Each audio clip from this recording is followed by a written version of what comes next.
Welcome to A New Lens with CommonGood Capital, where we talk with investors, RIAs, fund managers, and philanthropists about their experiences within different impact investing themes, as well as explore the power of stewardship and capital. I'm your host, Jeff Shafer, CEO of CommonGood Capital, and I am here today with Janvier. Janvier, how do you say your last name? Ngamije. Whoa. So we're going to call you Janvier. But ironically, he's also known as Mike, and maybe you'll tell us that story. It was not, He did not name himself Mike just to be here in the United States. And so we can talk about it in a little bit here. That's right. And Janvier is from Kigali, Rwanda, which is obviously why we're chatting today, because in fact, just earlier today, I was talking to my brother who is in Rwanda. So I think you're going to find that his story is quite remarkable. In fact, we met maybe a month ago at the Winter Park Art Festival here in Winter Park. He was selling, and what do you call Rwandan baskets? Woven basket. So he was selling woven baskets that are from Rwanda, and I'm sure we'll talk about that in a little bit. So we struck up a conversation because we have a bunch of them that we actually had purchased when we were in Rwanda. So let me just tell you, he studied finance at Kigali Independent University. He's married and has a 4-month-old son, and they live in Louisville, Texas. Did I say that right? Yeah, that's right. Just north of Dallas. I'll just say this. It's not every day that we go to a market. In this case, it's an artist show that comes to Winter Park, I think once, twice a year. I don't know that my wife and I have ever met somebody there and then have them over for dinner. But Janvier, that's exactly what we did. So, and I knew once we started chatting, we need to get you on this podcast. So sorry to pontificate so long, but welcome, and we're grateful to have you. Thank you so much for having me. I'm going to start in a spot I don't normally start, but I'm looking at you here on screen, and this is what drew us together, whatever it was, a month ago. Tell us about these woven baskets. What are these woven baskets about from Rwanda? What's the significance of them, and why are you making them? The woven baskets, they are like my family, my culture, history. When I was like young, I used to see everybody in my family, they were weavers, and also they were woven to be functional and also to be decorative. As I know, Rwanda is the only place that these types of baskets are made, other than you told me one place in the United States. Give us a little background on that idea. Baskets are everywhere. They are from everywhere. When you are here, there are many like Navajo baskets, Mexican baskets. They're like baskets are everywhere. What makes them different is the material and the history behind. When I moved here, I found out that there are people in South Carolina. They are called Gala, and they make baskets. And surprisingly, they use the same material as the ones made in Rwanda, which is surprisingly, they are the only ones that are made in the same materials. And so what are those materials? Sweetgrass. Sweetgrass. Okay. So what we'll do is we'll put a link so people can see what these baskets look like. Okay. So let's go back. Tell us, where did you grow up? I'll do this in chunks. Normally I ask this in one big question, but let's just, to make this simple. Sure. Tell us where you grew up, and then a little bit of snapshot of your life until you came to the United States. I was born and raised in Rwanda. I was born in the west of Rwanda, in a small city called Rusizi. It's on the border of Rwanda and DRC Congo. I grew up there, and my family, and then we moved in Kigali in 2000. Yeah, we lived in different area in Kigali. As your brother living there, if I say Kimirongo, he will know what I'm talking about. Okay. Out of my school, I started there. My high school, I went to, it was in the north of Rwanda, and that's where I did my high school. And this is not common, especially in Rwanda. I only did 6 years in one school. Okay. My 6 years, I spent them in one school, which is not common in Rwanda because we do have like first 3 years. Usually we start have those 3 years in one school, and then the rest 3 years we go on another school. But for me, because I used to play soccer, so the school, they wanted me to stay there and study and then play for them. So then when you were growing up, what did you want to do when you became of age? That's a good question. I was raised by a single mother because of the history, the genocide that happened in 1994 in Rwanda. Took my father. When the genocide happened, I was 7 years old. My mom told me I was the man of the house. So at 7 years old, you became the man of the house. Yes. Wow. Yeah. And from that time, my mom used to tell me, hey, it's me and you. And I have my 2 young brothers. She used to say, it's me and you. We have to raise your brothers. And from that time, I became a man of the house. At that time, it was uncommon in Rwanda to find a single mother raising 3 kids. So everybody used to say, she's never gonna raise them right. They used to say she will leave us. They used to say so many things. They used to say we'll never be men, because it was uncommon to see a single mother raising kids, because usually, because of culture, men were the one who were providers for the family, their families, and they never seen a mother providing for their families. Now, was that the way it was pre-genocide or even after genocide? It was both ways. Wow. Pre and after. When I was like 10 years, and my mom used to hear those stories, she'll cry, she'll tell us what people say, what people think. And as me thinking I'm the man of the house, I used to feel like I have to comfort her, I have to take care of her, and I have to be there for her. And it made me be exactly the man of the house. It made me think, hey, what I have to do, I have to prove all of those people wrong. So I started to train myself to be a nice kid, even though sometimes, we go to play and then we go home late a little bit. But I trained myself to be a perfect kid, but not because I wanted to be a perfect kid, but I wanted to prove those people who says we'll never be men, we'll never be raised right. I wanted to prove them wrong. I'm assuming you had other friends that were in similar situations as you. Did all these young men respond in the same way that you responded? Because you don't have to respond that way. You could be very bitter and go a different direction. So why did you go the way that you went? And what did you observe other young men your age? I mean, I can't even call you a young man at 7 to 10 years. I mean, it's just crazy. But did you see others go down a different path? I saw that. I'd also say, because my mom, she was a Christian, she empowered us with positive, even though the situation was a little bit hard. She would tell us a little bit of kindness can change everything.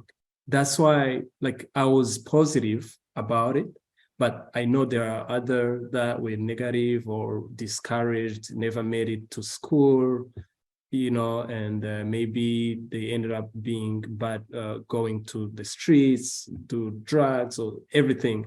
But me, because of my mom, taught us how to pray, how to believe in God, in 7 from 8, 10. So I knew how to praise God when I was at the age of 10, because I mentioned I only had 2 young brothers. And also it was not common to see a son or a mayor clean a house.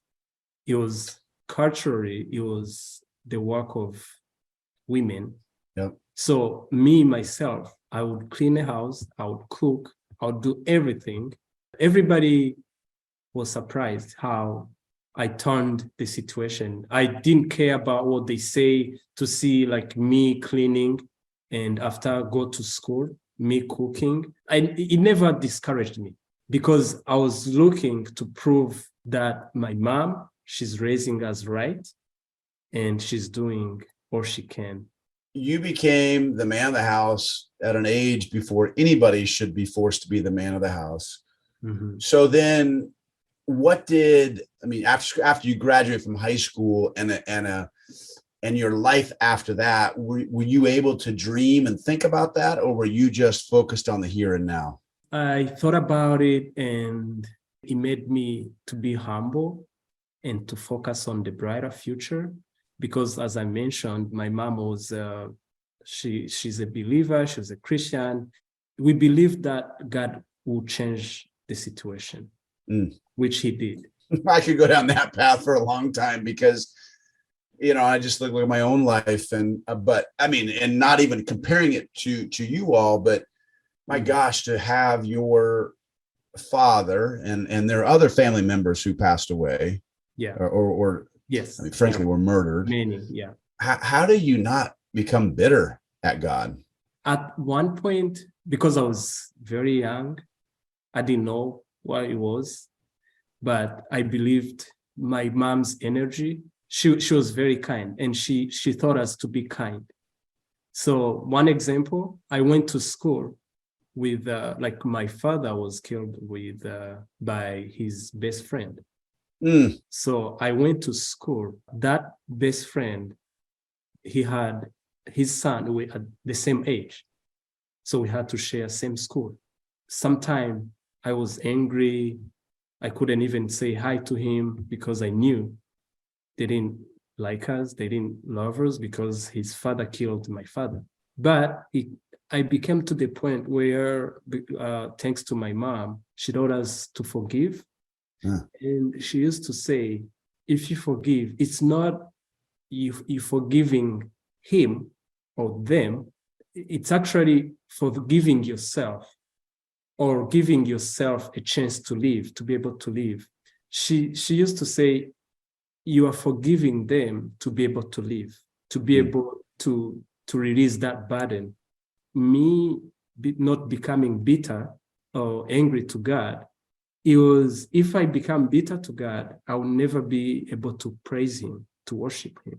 For those people that killed my family, I forgave them for me to be able to live, for me to be able to continue to go to school, for me to be able to release myself, to be free.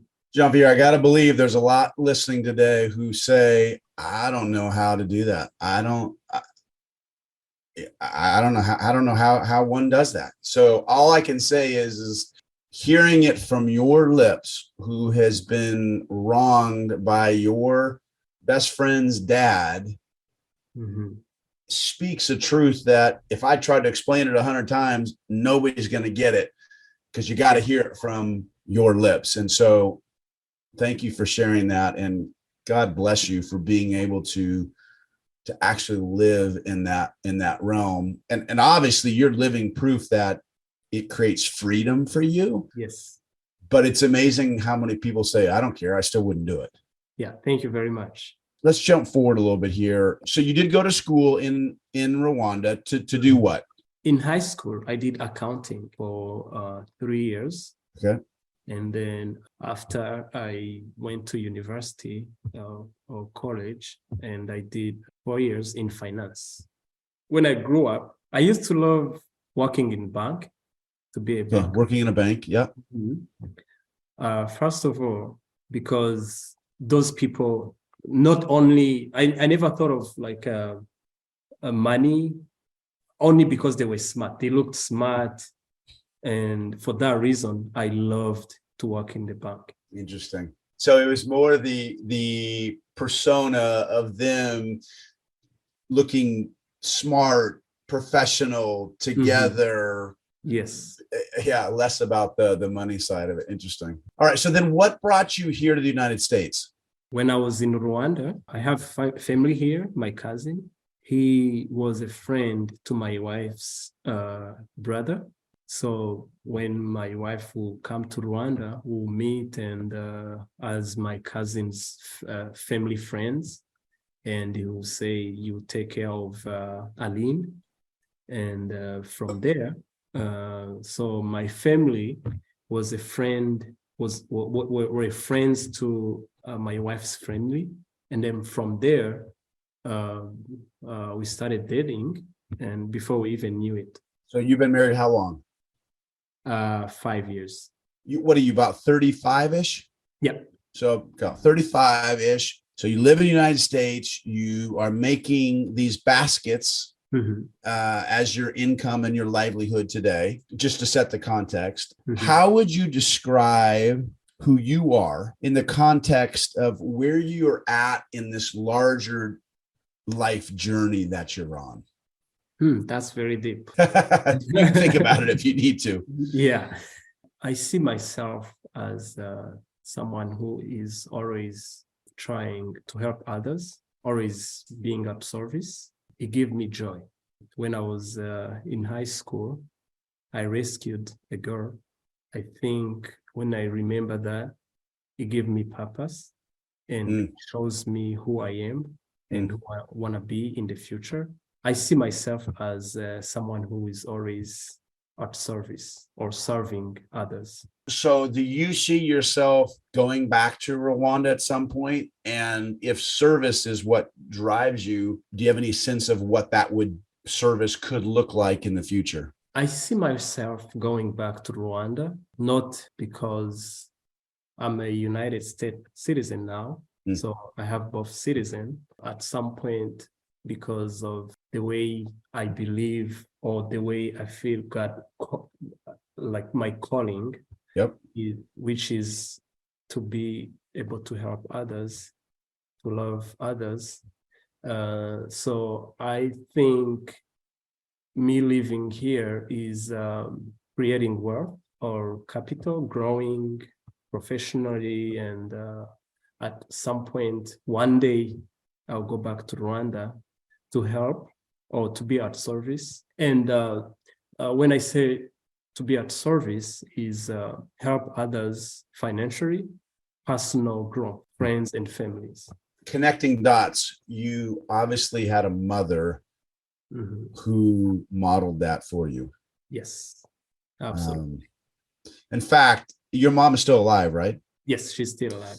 All right. So one of these days when Shelly and I go back to Rwanda to visit my brother and do some due diligence, I want to meet your mom. That would be lovely. She clearly has raised an amazing young man. I appreciate it. One of the questions that I was going to ask you is, how are you trying to change the world? You can answer that if you want, but I do think if you're willing to articulate a little bit more of the story that you just mentioned about saving a young girl, if you just isolated that one thing, you've lived a meaningful life, but obviously you've got more than that. So share with us a little bit about the story about how you saved this young girl. And I'm going to preface it because I've sat and heard the story. This is not a story you normally talk about. Yeah. And I know that it's not a story that you share bragging about what you've done. Instead, you were at the right place at the right time. Yeah. And you listen to a voice to move forward and help somebody. So I just want that to come through for our listeners, because I know you're going to explain the story, but I know that you're not sharing it just to go, hey, look at me at what I did. Yeah. And I'm going to say one other thing. So what was interesting when Janvier was at our house, one of the things that we do, and this is through my brother, we have a fund where we're investing in renewable energy assets in East Africa. And one of the projects that we are looking at acquiring there's a solar farm that sits on an orphanage. Turns out this orphanage, I mentioned the name to you, and you absolutely knew the name of this orphanage because it has a school on it. And the way we backed in the story is this young lady who you saved, you would love her to go and get into the school. So then you said, I got to tell you the story. So tell us a story about how you were in the right place at the right time and listen to that still small voice to make a difference. I remember I was in my last year of high school. So you're 18-ish? Yeah, Okay. 18, 17-ish. Yeah. It was at 8 p.m. We were in study hall. So you were at a boarding school, just to be clear. Yes, I was. Yeah. Yes, Okay. we were in. Yeah, it was a boarding school. Okay. Yeah, and what happened is we had police came into our school, which was not normal. Everybody got out to see what's going on, to go see what was happening at that time. We followed where the police was going. We found out it was going to girls' dormitory. They told us there was this young student that had a baby, and she threw the baby in the toilet. When I say toilet, it's not like these modern United States, right? Yes, no, they are different. What they did, they were creating a hole because it's those big hole. So it's just a big hole. Yes. Yeah. Yes, and it's deep, way deep. And so how deep is this big hole? 20 feet? I think even more than that, because let's say even 200-300 people go in to use that. Okay, so it's got to be fairly deep to catch all the waste. Yes. Yes. Yeah. Are you hearing a baby cry? Is that? Yes. The baby is crying at that time, and they are making the hole bigger so that someone can go down. And it was at that time, it was 9:30-ish. The police and the leaders at the school, the headmaster, they were like, okay, we don't have to send someone else because obviously we don't want to lose a second person. So it's too dangerous to put somebody else down there to go get the baby. Yes, and which made sense because it's too deep and it's at night. They were unprepared. So they were like, the baby is going to die anyways. So let's not lose someone else. So they agreed on everybody, the authority and the police. They agreed on that. I could hear what they were talking about. I heard a voice. It's not like I heard a voice as a voice. Right. In myself, in me. Yeah. It came to like I couldn't even breathe. Me hearing them saying that they're gonna let the baby die. Then I said, no. You didn't make the hole bigger, or you didn't spend all this time to let the baby die. Imagine I was 17, 18. The people I'm telling are all authorities and police. So what voice did you hear inside your head? I heard the courage. I heard, like, I completely forgot myself, and I focused on rescuing the baby. I focused on, the baby can die. I felt like I could not live if the baby died. In myself, I felt like, nope, you gotta do it, you can do it. And I remember myself confronting the authorities. Obviously, it was not me. Convincing. So what did you tell them? I said, no, you didn't do all of this to let the baby die. I can do it. Just like that. Then they refused. Everybody said, no, you can't. I remember there was, because I played soccer, there was a leader. He was in charge of education. There was another one who was in charge of discipline, all of those. He said, actually, he can do it because when we are not scoring, he always come and score. So literally, he's saying, I've seen him in sport. Yes. And in soccer, and I know his character. I know he can do it. When nobody else can do it, he can do it. Yes, that's what he said. Exactly, that's what he said. Wow. Only him saying that, the police was like, oh, he started to touch me to feel if I'm strong enough, and I was like, yeah, I play soccer and I can do it. So then they agreed, okay, if he's offering and he's refusing, then let's try. Let's take a chance. because the baby was crying all the time. All that time, the baby was still crying. They kind of like brought like ropes, very long ropes. So they zipped me everywhere, and then they put me down in the hole. And so this hole, is it much wider than your body? So when you go in, it's small. After you passed that top, so Then it gets wider as it goes down. Yes. Yeah. The stench, the smell, are you thinking about it? It's got to be disgusting. Oh yeah. It was actually, there was a lot of gas. Oh, gas in there. Yeah. Yes. Which was the most dangerous, because even kind of burned my skin. Oh, burned your skin. Mostly in the face.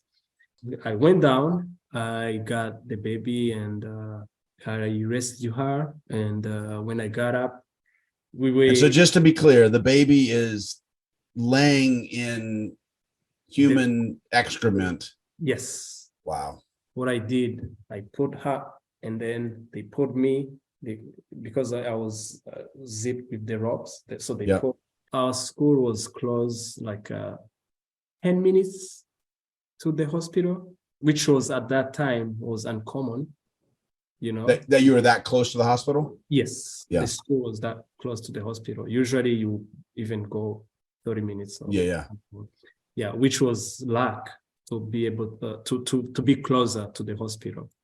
So I got the baby out, because me and the baby was we were in the dirt. So yeah, it's me who were able to take the baby to the hospital.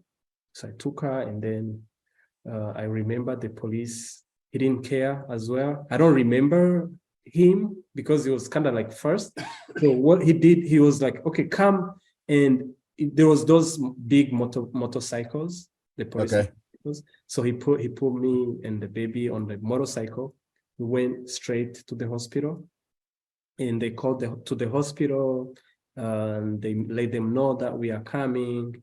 We need emergency help. And then when I got there, it was like 11 p.m. ish.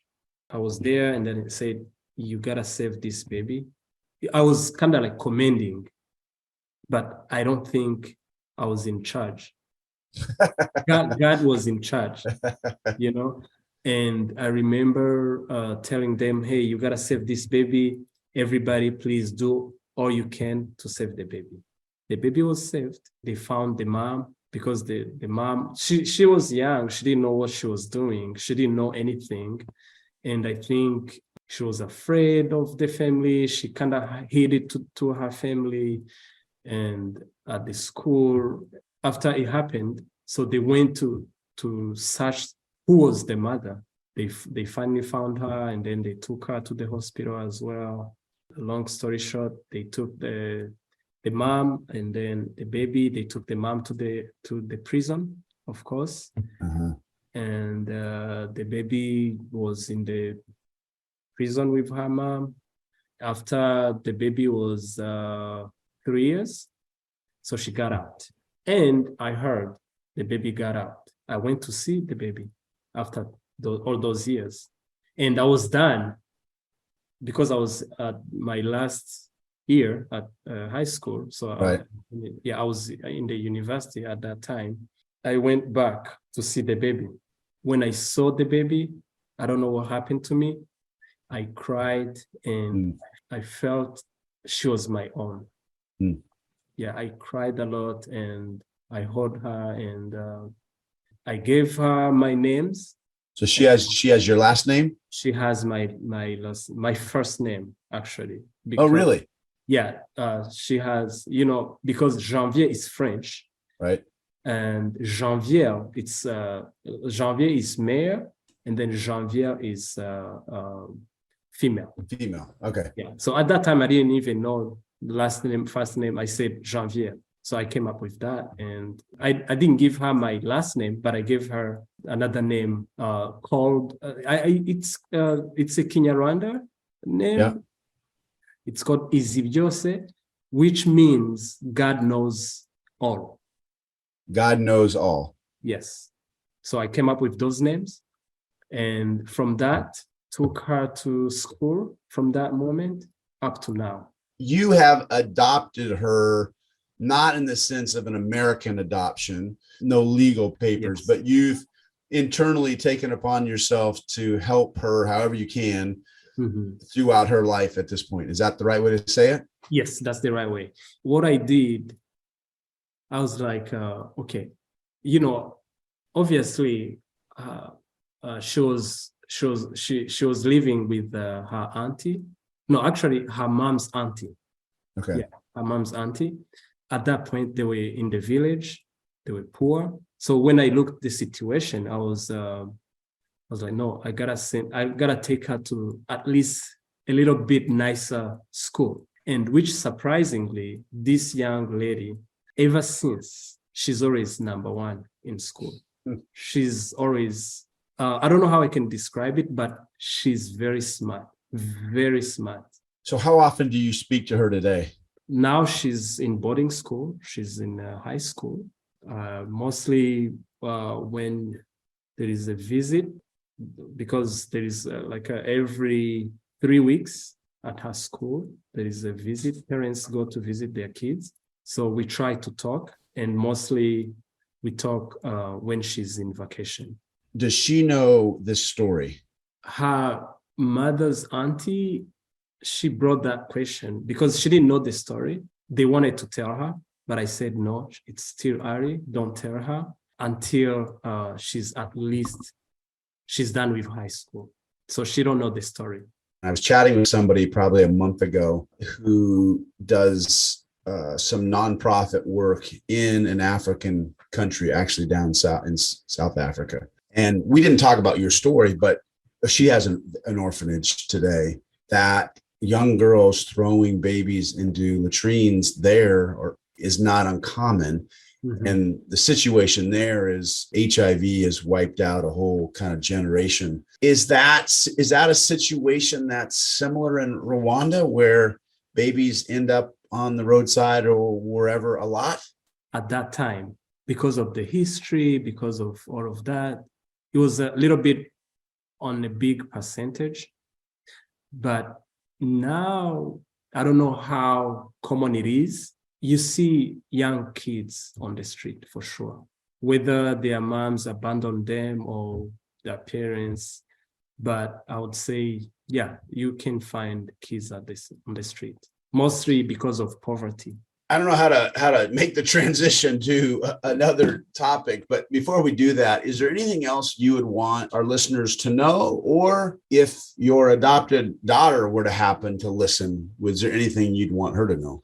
I would want her to know that I'm proud of her, and I know God has a big purpose on her life because based on what she went through, I believe God rescued her, and I believe the way she's very smart in school, the way she's doing, I can see her change the world. Yeah, I'll tell her whether, I don't know, maybe in a couple of years in the future, when she listen or when she find this podcast, she knows that I love her very, very much. Well, it was very clear when we were chatting around at our house and you were sharing this story, there is a very unique bond and love that you have for her.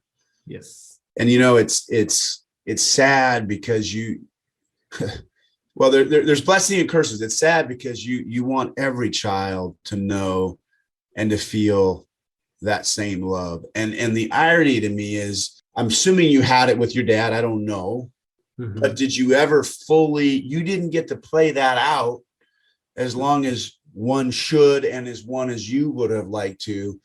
Yet the love of your mom that instilled in you gave you enough gumption that you love and are serving others today. So it's a really amazing picture of like your upbringing.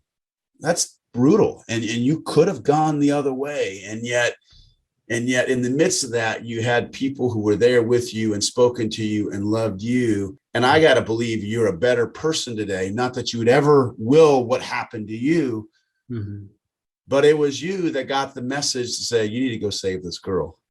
And it was you who listened and heeded the call. What an amazing and beautiful story of healingness in the middle of a very broken story, candidly. You know, and then one of the things that you had said to me when you were at our house is you have a deep calling for if I remember right, mothers who or widowers or young women as you go back to Rwanda someday. And so again, the very thing that shaped you have a calling to make a difference in that. So I thank you for listening to that still small voice to go risk. And I know that you don't want credit for it, but on the other hand, you showed up, you took a risk. And frankly, I wish we all would do that. Let me switch gears here. I don't know how you do that. You know, you come from a unique scenario. You're now here in the United States. You're an entrepreneur. You've got big plans yourself. So I want to switch to a topic that we talk about here on this podcast, and that's the power of capital. And I'm leaving that broad on purpose. Yeah. So given your upbringing and then your life experiences, when did you recognize the power of capital, and what does the power of capital mean to you? Wow, I like that question. I really love that question because based on my history, I've never seen, when you say capital, I've never seen the rich or the people who had a lot of money. I remember the person who taught me also. I have my auntie who lives in Canada that I love deeply. She taught me how to love my family, to help my family. She's the only one that I saw who had money. As I grew up, as I was finishing my studies, as I was trying to shape my career, who I want to be, what I want to do, that's when, after I found out that I can help myself by having enough capital, but also I found out that that power of capital that I need or that I needed, it was to be able to help my family, especially my mom, my two young brothers, and family and others. So that's when I realized the power of capital. That's when I realized it will be the tool to help me to improve the lives of me, my family, and all those in need. And right now that I live here in the state, I even understand it more because I can do more with a little bit that God is providing for my family. And I can be able to share with my families. Yeah, it's interesting. I'm not so sure, not to be negative towards the United States, because there's a lot of wonderful things about the United States, but I think the United States is definitely a little bit more about me. And so hearing you immediately think about the power of capital and how it impacts you, your family, and your community. Not to say that you don't find that here in the United States, but I'm not so sure that's always the first response that gets communicated. When you think of the word stewardship, so you go to the United States, there is a lot of wealth here, and clearly there's still poverty here. How do you think about stewardship? So, and maybe another way to say it is, I mean, you're kind of living it out. I mean, you are living it out. What does stewardship mean to you? How do you think about living that out?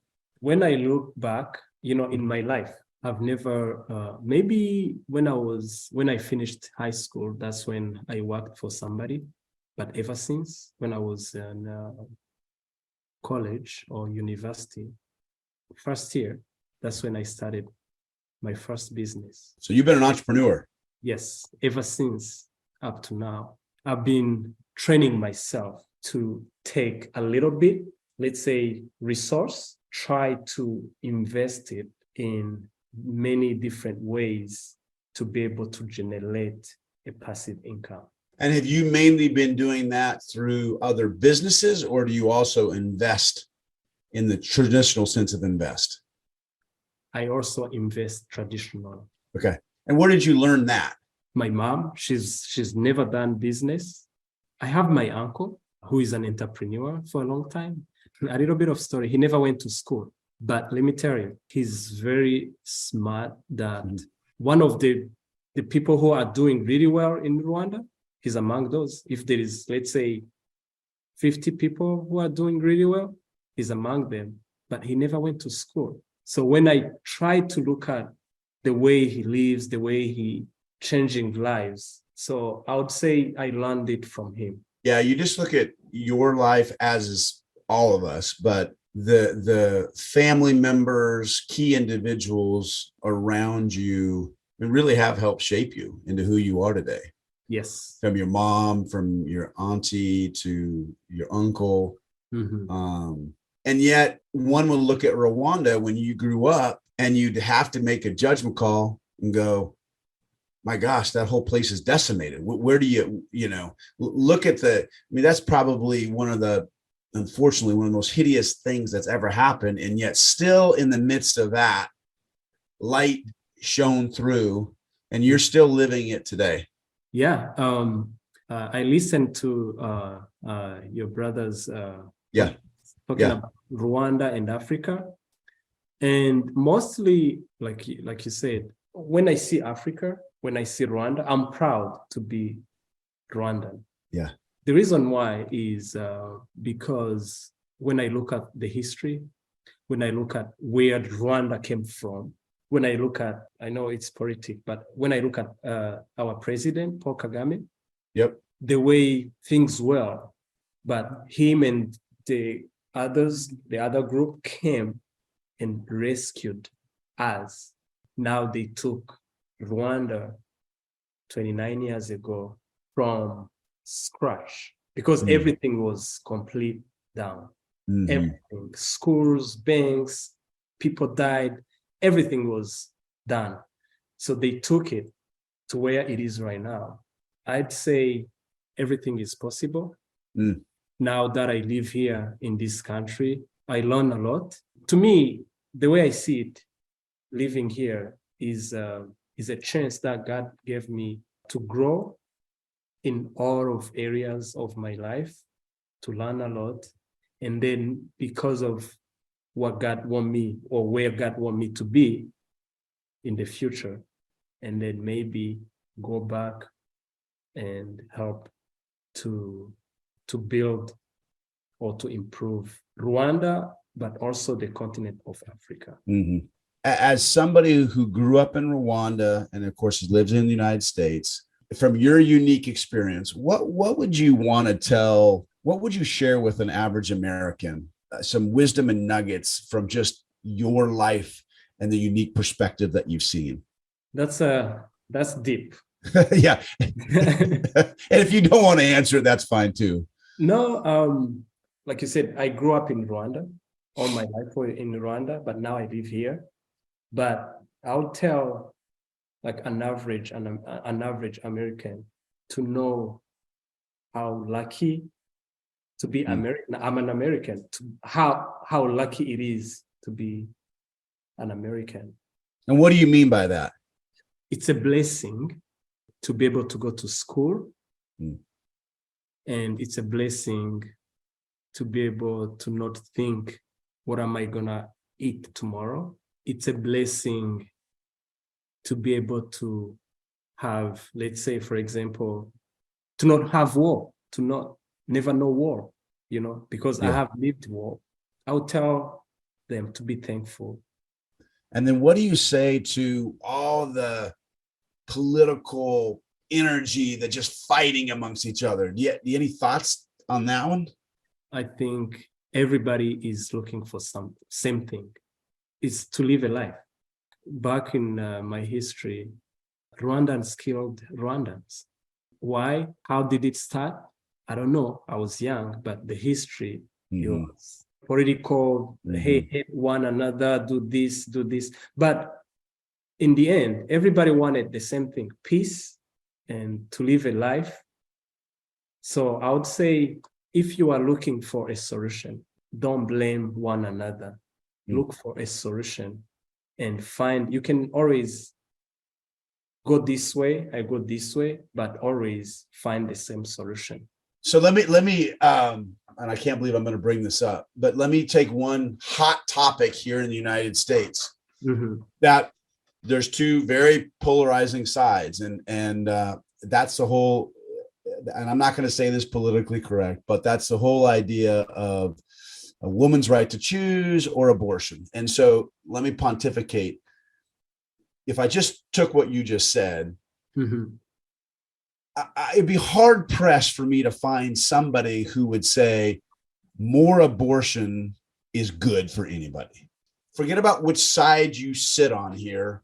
We pretty much can agree the fewer abortions, the better. And so if we could almost just start at there, recognizing we're probably not going to get agreement on everything, but if overall collectively we are working on reducing the amount of abortions, which is a complicated issue, which is more than just the baby itself. It also has to do with the mother and poverty.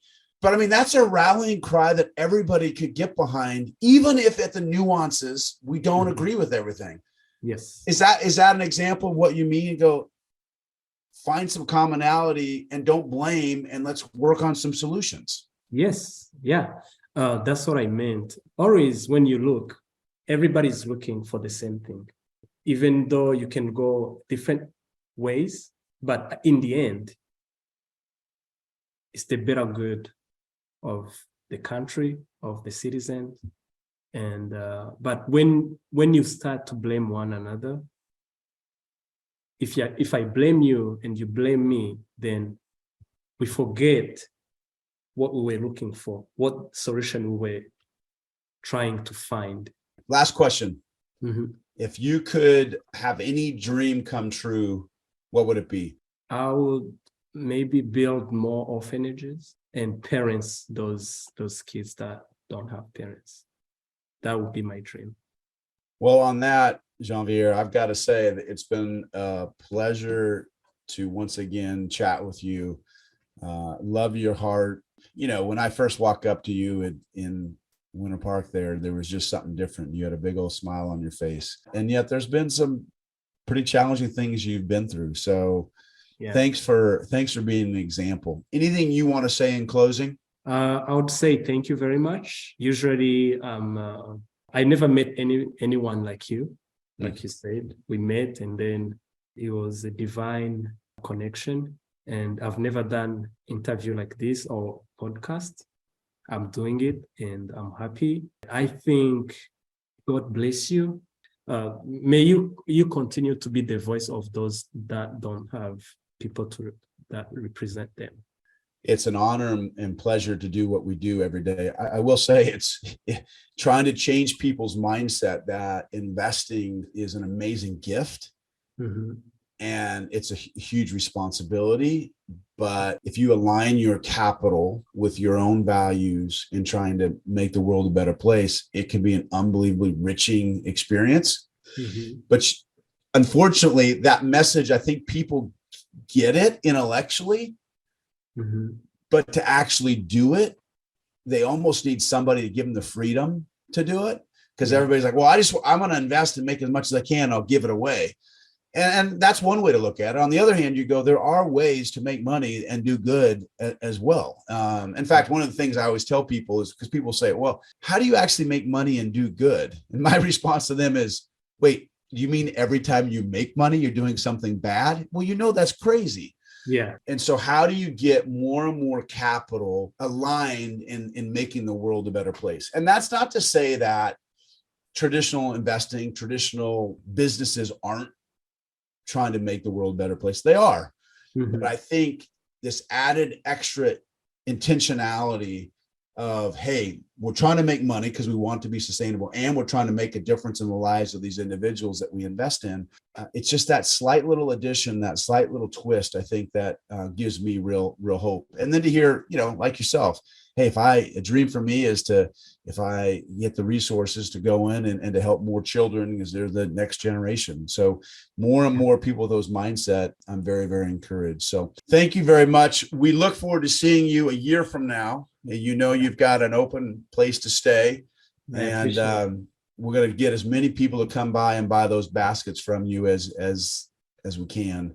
Yes. And the artistry is beautiful, and we were using your basket just the other day. So it's been a pleasure. So let me, for those of you who are listening, don't forget to subscribe to A New Lens with CommonGood Capital on your podcast app of choice. Please rate and review us on iTunes, Google Play, and Spotify. This will help new listeners find the show and hopefully put them on a path to a more fulfilling portfolio within the impact investing space. Until next time, I'm Jeff Shafer. Janvier, thanks so much. Thanks so much.